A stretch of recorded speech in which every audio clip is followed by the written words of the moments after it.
Hi, we're going to talk about the newspaper chapter, and the first thing I'd like to start with is a comparison of some of the earliest newspapers or earliest ways that people got information that had some similar characteristics to newspapers to modern newspapers. And one of the first things we can take a look at is the Acta Diurna, which were written during the Roman Empire, and they were daily written actions that the Roman Senate were taking, and they were posted one copy to a wall. So although they were daily, they weren't multiple copies, so we could hardly call this a mass media or even a newspaper at all.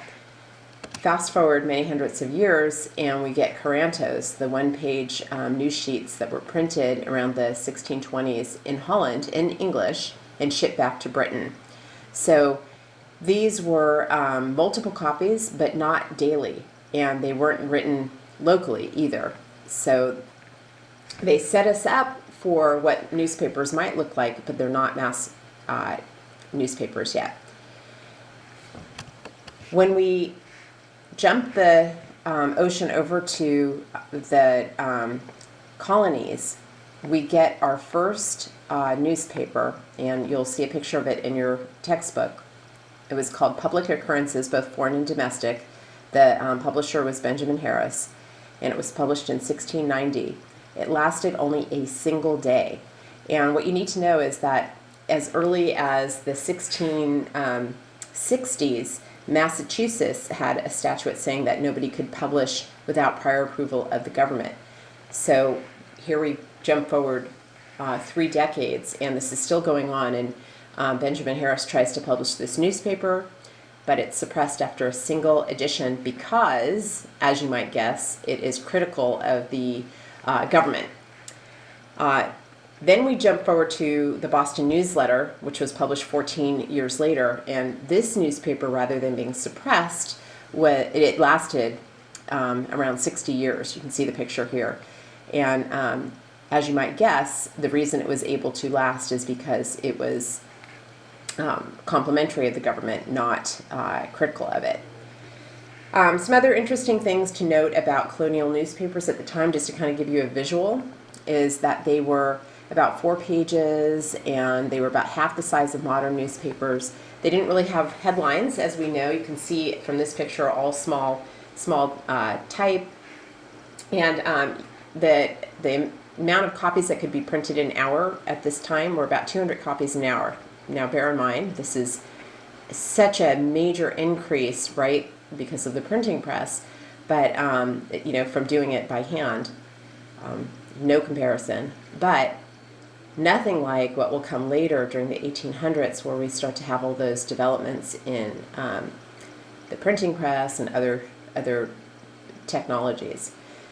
So the other thing to note is that editorial and news, in other words, news or fact and opinion, were kind of mixed all together in the same story. And advertising was very small. It was comparable to what you see in classified ads today. Newspapers were considered a luxury. Only about 5% of the families bought a newspaper in 1765, and a lot of people couldn't read, and they were still more expensive than the average person could deal with. So this connects, as we move along newspapers in the colonies, to press freedom. Obviously, as we move along in the 1700s, we're getting closer to the American Revolution, and conflict is heating up between people in the colonies and their feelings about their feelings towards England. So in 1733, John Peter Zenger is accused of libel, and he publishes his newspaper, and he says things that are in opposition to the government. And as a result, he is accused of libel. His lawyer, Andrew Hamilton, argues against the British precedent, and this is something we bring up when we talk about Chapter 14. But that at this time, and I even think I mentioned this in class, at this time, if you said something against somebody that hurt their reputation, that was considered libel. That's very dangerous, because that means you can't criticize anyone. So Andrew Hamilton is able to convince this jury that, they all sort of have a feeling of sympathy towards John Peter Zenger because they're in the colonies. And Andrew Hamilton is able to convince them that because what John Peter Zenger wrote was true, even though it was critical, that it could not be considered libel. And the jury bought it.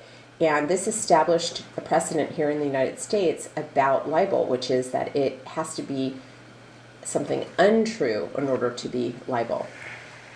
So what's so significant about this and why every textbook brings this trial up is that this precedent that it sets here in the United States, even before we had the First Amendment, means that you can criticize your government and have that freedom of speech without fear of reprisal in terms of being guilty of a claim of libel.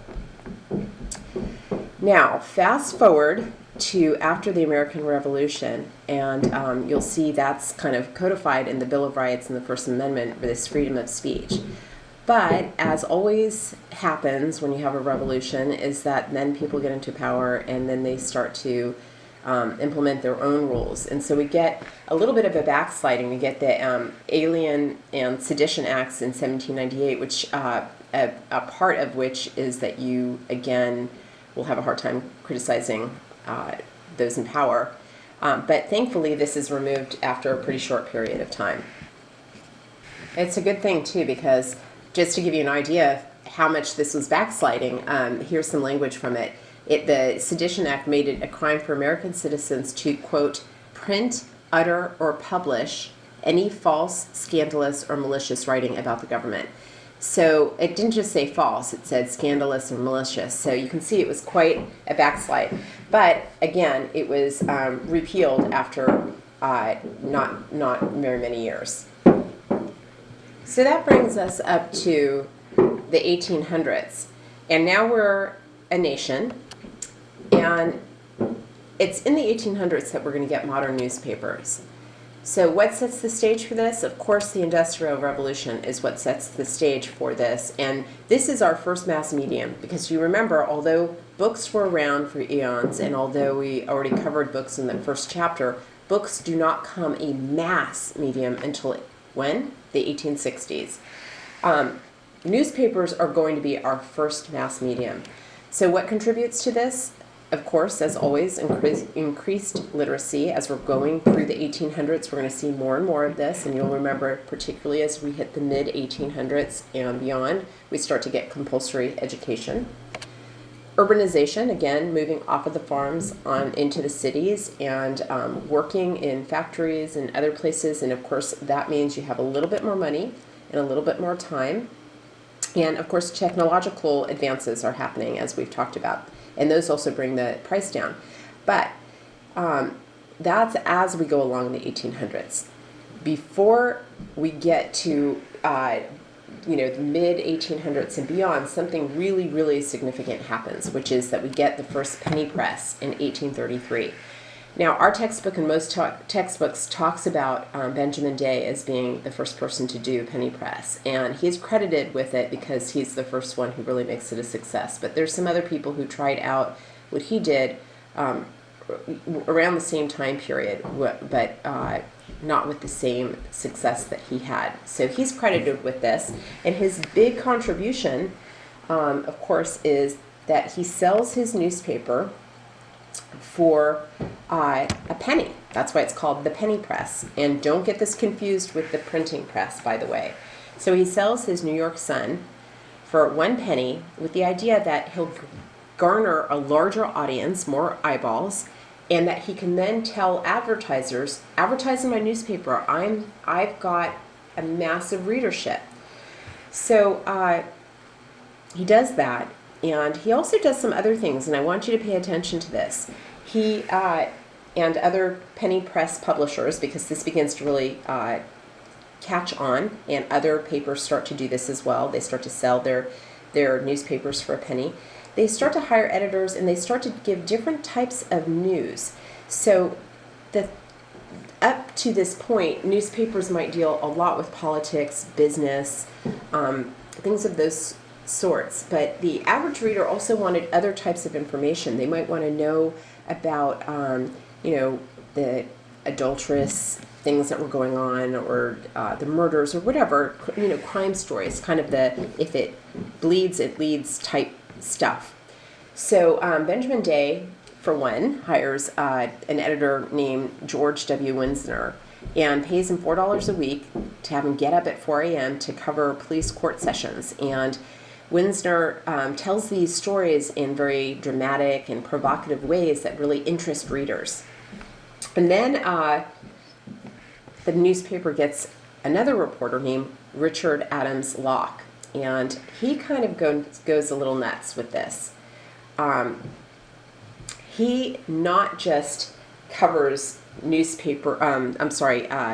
stories and things like that, but he starts to, let's say, embellish things a little bit. So I'm going to show you a picture here. This is, sorry about that.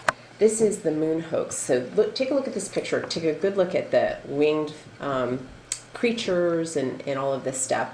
So what he does, what Locke does, is he ends up making up a story, and he bases these on the achievements of a famous astronomer at the time, who was really actually, a living famous astronomer. Excuse me. And Locke cites a scientific journal as his source, and writes that this astronomer has seen the moon, and that it's actually covered with vegetation, animals, and winged human-like creatures. Now, he reprints this from the quote-unquote Edinburgh Journal of Science. Now, this is not actually a real journal of science, but remember, there's no internet, there's no easy way to verify these things, and people totally believe this story. And the first installment of this moon hoax appears under the heading Celestial Discoveries, and it's published in 1834. It's published in 1835, and it's about, it ends up taking a look at this prominent British astronomer's trip in 1834, and of course the whole thing is total bunk. It's not true at all, but people totally buy into it, and other newspapers pick up onto it, and the story kind of spreads, and people are really, really into it. I'll tell you just a little piece from this. I'll read it to you. So it says, we counted, now this is Locke writing the story and using now, or quoting the astronomer as saying, we counted 3 parties of these creatures of 12, 9, and 15 in each, walking erect towards a small wood. Certainly they were like human beings, for their wings had now disappeared, and their attitude in walking was both erect and dignified. About half of the first party had passed beyond our canvas, but of all the others we had perfectly distinct and deliberate views. They averaged 4 feet in height, were covered except on the face with short and glossy copper-covered hair, and had wings composed of a thin membrane, without hair, lying snugly upon their backs from the tops of their shoulder to the calves of their legs. So people go crazy about the story, and even when it is discovered that the story is in fact false, readership remains high. People don't ditch these publications for having kind of sold them a story that was not true. So I like to mention that part, because if you think about how cynical we get about things, sometimes they were kind of okay with it. Now, the wonderful thing about newspapers is it truly is a medium for the masses. So as we go along in the 1800s, and you can see these dates below here, it really becomes a medium that that the masses can relate to, that the masses can publish, that it can kind of swoop up people who have been marginalized, and they can publish through this medium, and it really gives a voice to the people. So you can see that we get, throughout the 1800s, we get newspapers that represent African Americans. You can see Frederick Douglass here. We get newspapers that represent and are written by Native Americans, by Latinos, and it really, again, gives voice to people who would otherwise at this time period not have a voice. And, we have modern examples of this too. We still have newspapers that are written by and target different segments of our population. And we also have the alternative press too, who give voice to different political or other types of persuasions. So, and a lot of these papers are still in operation. You can see them online. So, for example, the Chicago Defender is still going, and the Cherokee Phoenix, they're still publishing after all of these years online. You can see here, and so it really gives voice to the people. Now, continuing on with this idea of what modern papers look like, so it gives voice to the people. We have that advertising piece now in place, which, by the way, the penny press is really what establishes the traditional way that branches of the media make money or pay for themselves. We've already brought this up several times in class, but really we can pin it to the penny press in 1833 as developing that financial model for much of the media, of selling your eyeballs to, or your ears to, advertisers. So as we go along in the 1800s, we also get some other very significant developments. So we get wire services in 1848, and what happens here is that the telegraph, which we'll talk more about when we get to radio, but the telegraph is invented, and this allows information for the first time to travel instantaneously from one place to another without you having to either walk it over there, run it over there, take a horse and drive, gallop over there. And so we get information that travels much faster, but it's very expensive to send messages through telegraph. So a bunch of papers in New York get together and they decide, okay, we are going to share the financial obligation of these stories and this news, and we will share it with each other's papers. We'll share the cost and then the information. Now, in order to do that, we're going to have some things happen. So it leads to journalistic standards, because if you remember, up until this point, we had a lot of mixing of opinion and fact together in news stories. So here we have the wire services, and you can just send, it's expensive, so you can just send a few words over, you want to be as concise as possible. And what this led to was more concise writing in newspapers, and it helped develop things like the what we call a summary lead. When you read that first sentence in a newspaper and it's very concise and it gets right to the 5 W's and the H.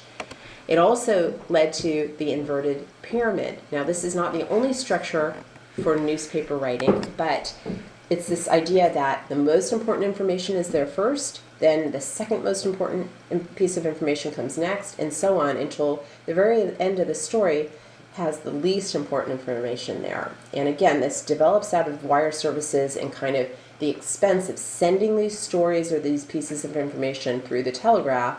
Of course, you're going to want to send it concisely, in as few words as possible, and you're going to want to send the most important information out first. Another thing is objectivity. I mentioned that leading up to this, papers mixed opinion and fact together, editorial and opinion content together.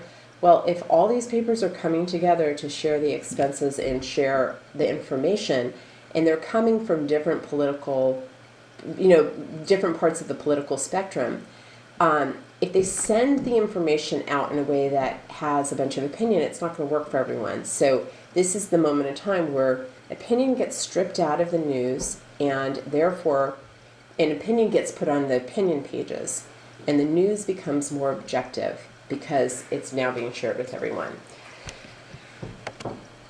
All right, we're going to move along with characteristics of modern newspapers as we go, and move along through the 1800s.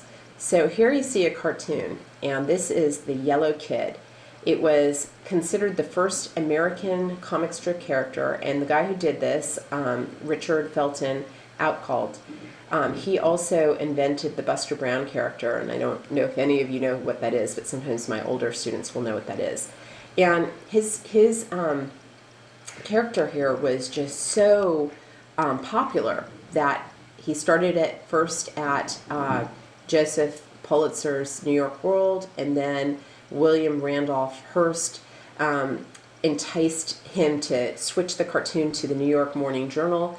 And this was kind of emblematic of this huge circulation war that was going on at the time between Pulitzer and Hearst. And it leads to yellow journalism. As they're vying for people to read their newspaper instead of their competitions, they start doing things called, and we call it yellow journalism, and it's called yellow journalism because it kind of is, again, emblematic, or the yellow kid, not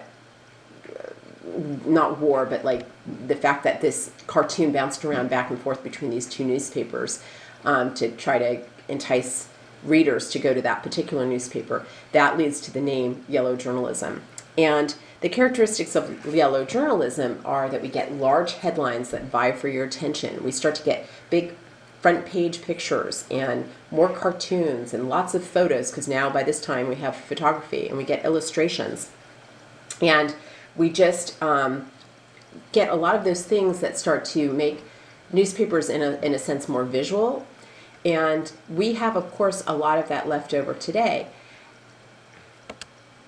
And I think that this was increased 100 years later when, in 1982, USA Today, which is that national newspaper that you guys know of, they came into being, and the first thing they did is they used a lot of color, they used a lot of graphics, and they essentially changed the way newspapers looked. Because up to this point, while yellow journalism had added the idea of large headlines, big front page pics, and all that kind of stuff, there wasn't as much of an emphasis on the visual.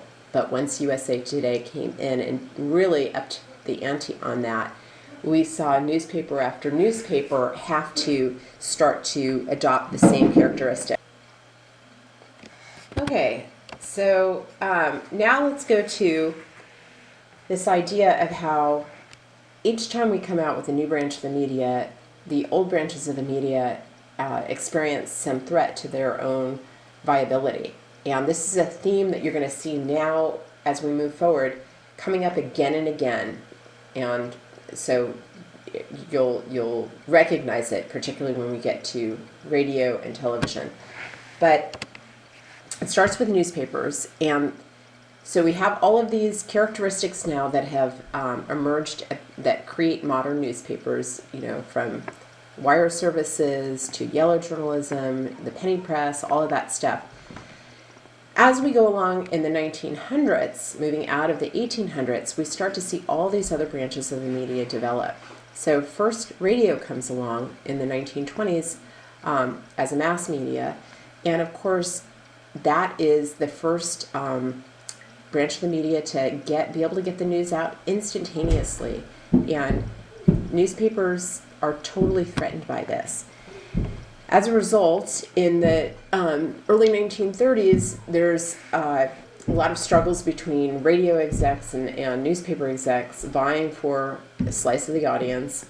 And I'm going to give you in very simplified terms, but they come up with this agreement that basically says radio will only broadcast the news at designated times and in 30-word sound bites, and they'll refer readers back to newspapers or listeners back to newspapers, etc. And, this doesn't last long, because ultimately, as new branches of the media come up, as much as the old branch wants to fight against it, it's there, and it's going to, changes are going to come. So we also see this come up again when television comes along, because obviously television now has that instantaneous quality of radio, but with pictures, and that's definitely a threat to newspapers. And now, of course, with the internet and that immediacy and sound and pictures and all of that stuff, this has been a huge threat to newspapers. And we've seen it particularly in terms of advertising dollars. So when Craigslist came out, that was an enormous blow to newspapers, because they got so much of their money through classified ads. And I'll bet if we were in class right now and I asked you for a show of hands of how many of you looked in the newspaper's classified ad section when you are looking for a job, I'll bet you very few hands would go up, if any. back when I was looking for my first jobs, that's definitely where I looked. But today we go to Craigslist and other places. So that's siphoned away a lot of money from newspapers. And of course, newspapers started to give away their content for free. Now, there have been positives in doing that, but it's developed an expectation on our part that we don't have to pay for those things. So I may read the San Francisco Chronicle for free online and not necessarily subscribe to it or even pick it up. And that has been an impact, has had a major impact. And then there's also all of this leads to lower ad revenue. And one of the things that happens is that even though there may be a lot of ads in the online version of the newspaper, they don't make money for the newspapers the way print ads do. They're just, for every reader who reads a hard copy, you get something like close to, anywhere between 8 and 10 times more money for that hard copy, and they're viewing those hard copy ads. So this reduction in ad revenue has been a big blow for newspapers, and they're not sure how to overcome this. There have been some strategies that have come up, and we'll talk about that in a few minutes. So obviously that's one of the current trends, loss of competition. Let's talk about this in terms of two specific areas. We've got loss of competing newspapers, and this means that cities used to have multiple major metropolitan daily newspapers. And what's so important about that is that it's this idea that truth comes from a multitude of voices, that you might have one newspaper that has philosophically a more liberal bent, another that has a more conservative bent. And of course, this is not supposed to show up in those objective news stories, but on the opinions pages where the editorials are and stuff, you would get these voices that are on different ends of the political spectrum. So these competing newspapers could help you see a more realistic truth by seeing these antagonistic voices, a multitude of voices. In fact, this was so important that we started to get what are called joint operating agreements, and this comes out of the 1970 Newspaper Preservation Act, which basically was put into action to preserve more than one newspaper in a competing market. Up until pretty recently even, we had about 12 of these agreements in operation. So you might have 2 papers in Seattle, or 2 papers in Honolulu, or 2 papers in San Francisco, that one of which was having a higher readership and the other of which was struggling. But this act was meant to support that more struggling act by having these newspapers go into partnership, not in terms of the editorial side of things, but in terms of the business side of things. So they would share advertising costs and advertising revenue. They would share the whole business side of things, and it would sort of bolster and prop up the less subscribed to paper. And we had this in San Francisco until 1999. We had the San Francisco Examiner, which was the Hearst newspaper and the evening newspaper, which had probably half to a third of the subscription base or readership that the San Francisco Chronicle did. And if you went into the Chronicle building that's at 5th and Mission, you would see that they shared business offices, but their editorial sides of things were on separate sides of the building, and the Examiner reporters couldn't go over to the Chronicle side, and the Chronicle people couldn't go over to the Examiner side because they weren't supposed to share editorial information with each other, although the business operation was merged. Joint operating agreements, despite their being enacted to help prop up less profitable newspapers, this whole thing is going to fade away, because at this point there are about 5 of these left. So despite this, papers are folding if they're not successful, and the San Francisco joint operating agreement fell apart when the Hearst Corporation sold the Examiner and bought the Chronicle. The second type of loss of competition is concentration of ownership. So of the newspapers that are still out there, many of them are a part of the same parent corporation. For example, here in the Bay Area, the single largest owner of newspapers is the Bay Area News Group, which is a subsidiary of Media News Group. And this is now an old slide, and I'm not sure if you can even see this. So this is from 2011, but this is all moving so quickly that Bay Area News Group, if you look on this list, you'll see a bunch of newspapers from around here, and you might think that they all are operating independently, and they may try to editorially, but they're part of the same parent organization. And this has gotten even worse, and I'm going to boot us over to another thing right now, and I'll put this link up. But when you get over to here, you'll see this is their current page about us, and they have now, so you'll see all these things: Mercury News, San Mateo County Times, Contra Costa Times, all of these, Oakland Tribune. But even this is not fully updated, because what has happened with Bay Area News Group is that they in last fall started to close down newspapers and consolidate newspapers. And so, for example, they have the East County Times, and all of these other newspapers are now simply the Times. And the San Mateo County Times and the San Jose Mercury News, all of these are merged together now and are known as the Mercury News. So even though they seem to have all these separate newspapers, a lot of them are operating under the same umbrella now. Some of them are now actually defunct. And they're, of course, all part of the same newspaper group. Another trend is hyper-commercialism and the erosion of the firewall. Excuse me. So what this means is that typically, historically rather, when you had your editorial people, your editors and your reporters, they were not supposed to have conversations with the people who were selling ads or the people who were in the circulation department, but particularly in the advertising department. And I want you to think about this for a second. If we were in class, I'd have you come to your own conclusions about this. But think about for a second why you would not want to have your reporters talking to those people who are selling ads. I'll give you an example. If the Macy's advertisements are the biggest moneymaker for the paper, and then the reporters, in doing their reporting, find out that something's going on at Macy's that is newsworthy and not particularly positive about Macy's. If the advertising people and the reporters are talking to each other, would there be any chance of that type of coverage being suppressed?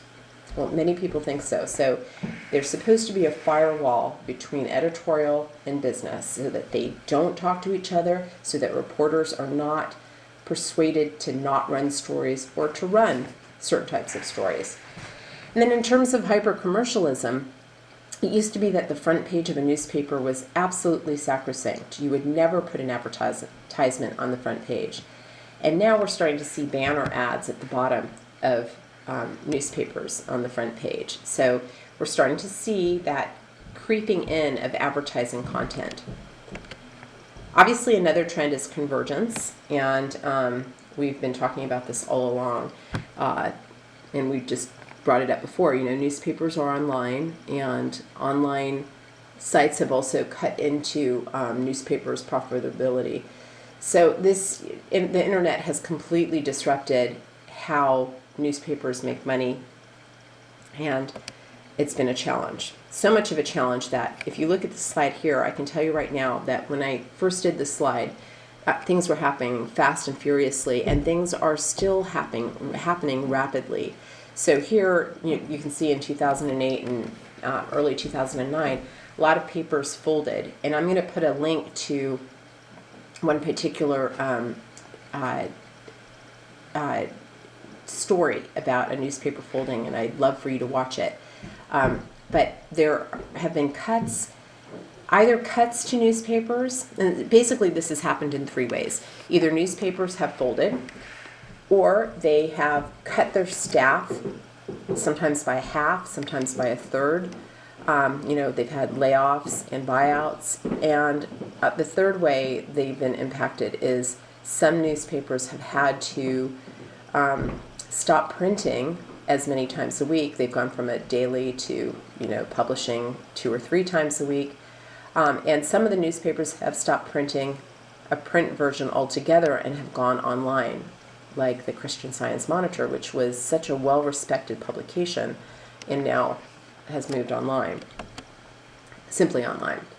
This is also from that same time period of 2008, 2009, but again, as I told you, last fall and continuing into this fall, we continue to see this change. We continue to see companies, newspaper groups deal with the threat of bankruptcy and the merging or closing of their newspapers. So you can look at this particular graphic from 2008, 2009 and see an intense decline in papers' viability. All of these have declined, except for the Wall Street Journal. You can see that has gone up just a tad. All right, so what are newspapers doing about this? This slide I made last semester, and I would say the landscape is continuing to change. So this is, again, just a complete moving target. But one possibility of how journalism and newspapers are going to survive are through tablet-specific publications like the Daily. And there was much talk about this when this first came out, when this was introduced as the first newspaper, the first daily newspaper specifically for the tablet. There was so much discussion and excitement about it in the sense that maybe this will save newspapers. This has not saved newspapers. This has not done nearly as well as they thought it would. The second and third things that have kind of been ideas that people have been trying are, first of all, hyper-local publications. So one example of this is Patch. AOL bought a company called Patch, and these are hyper-local news sites. They're not print publications. San Bruno has one, Millbrae, Pacifica, and they opened up all over the country. However, and actually, I had a lot of editors from the local Bay Area Patches coming to me and saying, we want your reporters. And a lot of my students got hired, and some are still working for Patch. However, over the year, past year and a half, 2 years, they didn't make the type of money or have the type of success that AOL had planned on, and so they started to put more and more emphasis on the one editor who was working at that patch to do more and more, and they hired fewer and fewer freelancers, and it just has not blossomed in the way that I think AOL was hoping for. So a third way that they've been trying to deal with these things is by reinstating or instating a paywall. So the New York Times, for example, will let you have some of its content online or through its apps for free, but they will not give you all of their content for free anymore. You have to subscribe. And more papers may start to do this, to kind of say, hey, we're not just going to give you all of our news. We're not going to do all of this and let blogs pick up on our news and all these other free publications kind of take the information that we're spending resources on, time and money, reporters and all those type of resources, and then just give it to you for free, and then it goes around the web, it's picked up by bloggers and everybody else, and we, don't make any money on it.